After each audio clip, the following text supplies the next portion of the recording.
वंचितचे उमेदवार वसंतराव मगर आपल्यासोबत आहेत. आपण त्यांच्याशी बातचीत करणार आहोत. हो, काय सांगाल, कशा पद्धतीने प्रचार सुरू आहे, कसा प्रतिसाद मिळतोय तुम्हाला नागरिकांना? बुलढाणा जिल्ह्यामध्ये फिरत असताना मला सर्वसामान्य जनतेचा, उपेक्षित लोकांचा खूप चांगला प्रतिसाद त्या ठिकाणी मिळतोय. लोकांना सत्तांतर करायचं हे ठरलेलं आहे, काळ्या दगडावरची पांढरी रेघ आहे. आणि मला खात्री आहे या ठिकाणी की यावेळेला निश्चित माझा विजय होणार आहे. अनेक प्रश्न आहेत. खामगाव जालना रेल्वे मार्ग आहे, त्याच्यावरती काहीच झालेलं नाही. म्हणजे त्यांच्या अकार्यक्षमतेच्या बाबत जर म्हणायचं तर हे प्रश्न दिसतात सगळ्या जनतेला. म्हणजे आता विद्यमान जे उमेदवार आहेत महायुतीचे प्रतापराव जाधव गेल्या 30 वर्षापासून बुलढाणा जिल्ह्याचं नेतृत्व करतात. 3 वेळा आमदार राहिले, 3 वेळा खासदार राहिले. खासदार असताना जी ये वाला लेते हैं। Inverter AC. आप गैम्बलर हो ना? गैम्बलर? जुआ खेलते हो ना? तुम जुआ खेलते हो? अरे नहीं, ये तो कुछ भी बोले जा रहे हैं। इतनी महंगी और नाजुक एसी खरीद कर स्टेबलाइजर नहीं लोगे तो ये जुआ नहीं हुआ तो क्या हुआ? सिर्फ एक फ्लक्चुएशन आपके इन्वर्टर एसी के पार्ट्स को डैमेज कर सकता है। उसे वी गार्ड से सुरक्षित रखिए। V Guard, India's number 1 stabiliser. कामं करायला पाहिजे ती केली का त्यांनी, असं वाटतं तुम्हाला? बिलकुल नाही ना. खामगाव जालना रेल्वे मार्गाबाबत तुम्ही पहा, साधा सर्वे तरी झाला का? कोणी म्हणतं बजेट झालं, कोणी म्हणतं काही सँक्शन झालं. कुठं काय आउटपुट, काय जनतेला दिसेल असं काय? अलाइनमेंट नाही, कुठं सर्वे नाही, कुठं काही नाही. साधी टीका सुद्धा मारलेली आहे. आणि बाकीचे प्रश्न पहा तुम्ही, मोठे कुठं जसे भारत भवनी धरणं वगैरे केले तसे यांनी काही कुठं काही केलं का? सरकार यांचं होतं, राज्यातही होतं, केंद्रातही होतं, काही करू शकले नाही. आणि MIDCच्या बाबतीत पहा तुम्ही, मोठे केंद्रातले कोणते प्रकल्प आणलेले नाहीत किंवा सुशिक्षित बेरोजगारांच्या हाताला काम मिळेल, केवढी मोठी आज बेकारी वाढलेली आहे. तुम्ही कुठले मुद्दे घेऊन मतदारासमोर जात आहेत? माझे हेच प्रश्न आहेत. खामगाव जालना रेल्वे मार्ग आहे, सुशिक्षित बेरोजगारीचा प्रश्न आहे, त्याच्यानंतर ॲग्रोबेस इंडस्ट्री डेव्हलप व्हावी, MIDC डेव्हलप व्हावी, तो एक प्रश्न आहे, सिंचनाचा प्रश्न आहे. आणि 2005ची जुनी पेन्शन योजना आहे, याच्याबद्दल या लोकप्रतिनिधींनी काहीच मांडलं नाही. नाही सांगा तुम्ही, कोणत्याही लोकप्रतिनिधींनी जुनी पेन्शन योजना 2005ची कधी असा ब्रश शब्द तरी काढला आहे? आणि तुम्हाला माहिती आहे, यावर्षीच्या 17 डिसेंबर 2023ला नागपूरच्या हिवाळी अधिवेशनामध्ये जरी राजकीय विरोधक शिंदेसाहेब असतील, त्यांच्या विरोधात मी पडलो असेल सिंचनाच्यामध्ये भारी बहुजन महासंघावर 1995ला, तर त्यांनी माझ्या नावाचा नामोल्लेख करून साखरखेडा तालुक्याचा 1992चा प्रश्न त्या ठिकाणी मांडला. आज विद्यमान महसूल मंत्री राधाकृष्ण विखे पाटील त्यांनी सकारात्मक उत्तर दिलं तिथे. म्हणजे हे माझ्या आंदोलनाचं गमक आहे, यश आहे. काय वाटतं तुम्हाला की तुमची खरी लढत कोणासोबत आहे? एकी बाजूला 3 वेळा खासदार राहिलेले प्रतापराव जाधव आहेत, दुसरीकडे आता महाविकास आघाडीचे उमेदवार नरेंद्र खेडेकर आहेत. खरी लढत दोघांपैकी कोणासोबत असणार आहे तुमची?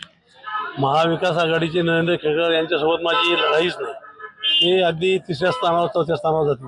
माझी खरी लढत आहे प्रतापराव जाधवसोबत. आणि प्रतापराव जाधवांचा लेखाजोखा हा जिल्हा परिषद सदस्य, शेतकरी संस्थेचे अध्यक्ष, 15 वर्ष आमदार, त्यातले 2.5 वर्ष सिंचन इरिगेशन मिनिस्टर, त्यानंतर 15 वर्ष खासदार, हा आलेख आहे सत्तेचा आलेख. कधीही सत्तेच्या बाहेर नाहीत. माझा 35 वर्षाचा त्यांच्यासोबतच लढलेला असताना माझा 35 वर्षाचा हा संघर्षाचा आलेख आहे. त्यामुळं त्यांचे 30-35 वर्ष सत्तेचे आहेत, माझे 30-35 वर्ष संघर्षाचे आहेत. जनता ठरवल की संघर्ष करणाऱ्याला न्याय द्यायचा का सत्तेतल्या माणसाला पुन्हा सत्तेत द्यायचं, ही जनता ठरवल. पण आता लोकसभेचं चित्र पाहिलं आपल्या बुलढाणा लोकसभेचं, तर एका बाजूला उद्धव ठाकरे यांची शिवसेना, तर दुसऱ्या बाजूला शिंदे साहेबांची शिवसेना. काय वाटतं तुम्हाला की याचा परिणाम कुठेतरी तुमच्या बाजूला होऊ शकतो? हो, निश्चितच. कारण त्यांचं जे पहिले एक घर होतं त्याचे 2 घरं झालेले, त्यांचे डिव्हिजन्स ऑफ वोट्स त्या ठिकाणी ठरलेले आहे, सर्वसामान्य मला सांगतो. आणि माझे जे वोट्स आहेत ते माझे वोट्स कोणीच खाऊ शकत नाही. कारण सध्या बाळासाहेब आंबेडकर यांच्यावर विश्वास ठेवणारा जो वर्ग आहे, दलित असेल, OBC असेल, हा वर्ग कायमच आहे. आणि मी सुद्धा महात्मा फुले समता परिषदमध्ये काम केलेलं आहे जिल्ह्यामध्ये.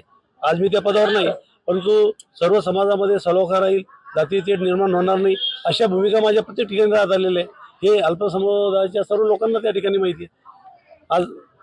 आज प्रकाश आंबेडकर यांची या ठिकाणी सभा होती.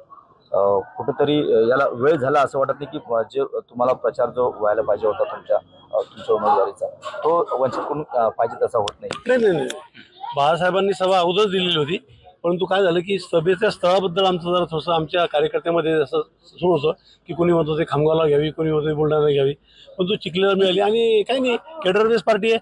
काल आमचं जसं फायनल झालं तसं आम्ही इथं सर्व सज्ज केलं. भरपूर कार्यकर्ते मंडळी, सर्व वंचितचे सर्व समूह, बाळासाहेबांवर प्रेम करणारा जो वर्ग आहे, ती सर्व मंडळी या ठिकाणी सभेला तुम्हाला दिसतील. साधारण किती मताधिक्याने तुम्ही निवडून येऊ शकता?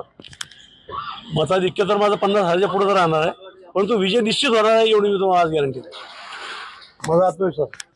नक्कीच. तर हे होते वंचित आघाडीचे वसंतराव मगर.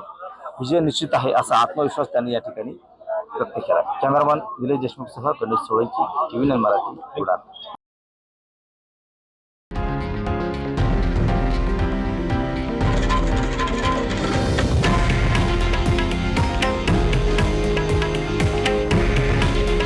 हे आहे देशातील नंबर 1 न्यूज नेटवर्क आणि आपण पाहत आहात TV9 मराठी. काळजी तुमची, हित महाराष्ट्राचं.